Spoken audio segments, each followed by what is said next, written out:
Gita market सब्जियां लेने के लिए जा रही होती है, तभी वह देखती है कि एक ठेले पर काफी सस्ते दामों पर आलू बिक रहे होते हैं। अरे क्या बात है, बहुत सस्ते आलू बिक रहे हैं यहाँ। तो एक काम करती हूँ, 2 किलो आलू ले लेती हूँ ताकि आराम से सर्दियों में आलू के पराठे और आलू मटर की सब्जियां बनाकर खाऊं। गीता तुरंत आलू के ठेले के पास जाती है और वहां से 2 किलो आलू खरीदकर अपने थैले में रख लेती है। और फिर गीता बाजार से बाकी की और भी अलग अलग सब्जियों को खरीद लेती है। फिर वापस अपने घर आ जाती है। घर आते ही अर्चना का बेटा सोनू अपनी माँ से कहता है। घर आते ही गीता का बेटा सोनू अपनी माँ से कहता है, मम्मी तुम मेरे लिए आज आलू के पकौड़े बनाओ ना। आज मेरे दोस्त अमन के घर पर आलू के पकौड़े बने हैं और मुझे भी आलू के पकौड़े खाने का बहुत मन कर रहा है, तो मम्मी तुम मेरे लिए आलू के पकौड़े बनाओ ना। सोनू, तुझे दिखाई नहीं देता क्या? मैं अभी ही मार्केट से घर आई हूँ और आते ही तूने मुझे ऑर्डर देना शुरू कर दिया। कोई बात नहीं मम्मी, आप थोड़ी देर आराम करके मेरे लिए आलू के पकौड़े बना दो, पर ध्यान से बना देना।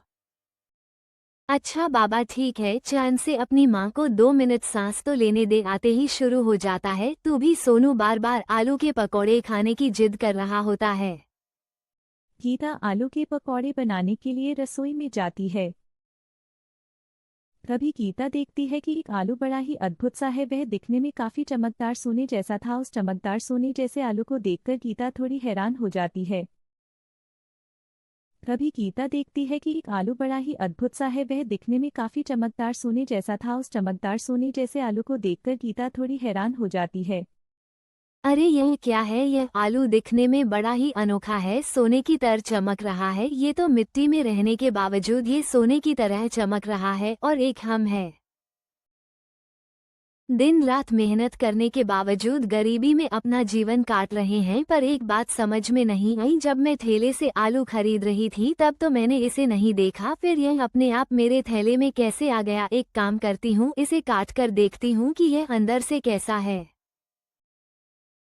उस चमकदार सोने जैसे दिखने वाले आलू को गीता चाकू से काटने लगती है और आलू काटते ही अपने आप उस आलू से एक सोने का हार निकलता है। सोने का हार देखकर अर्चना हैरान हो जाती।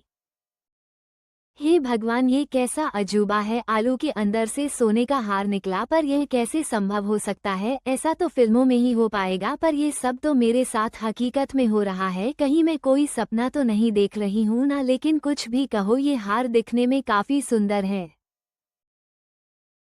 बाकी के आलू को भी अच्छे से चेक कर लेती हूँ, क्या पता बाकी के जो आलू हैं उनमें कुछ और निकल जाए। जिसके बाद वो बाकी के और भी आलूओं को चेक करने लगती है, लेकिन बाकी सारे आलू आम आलू की तरह ही थे।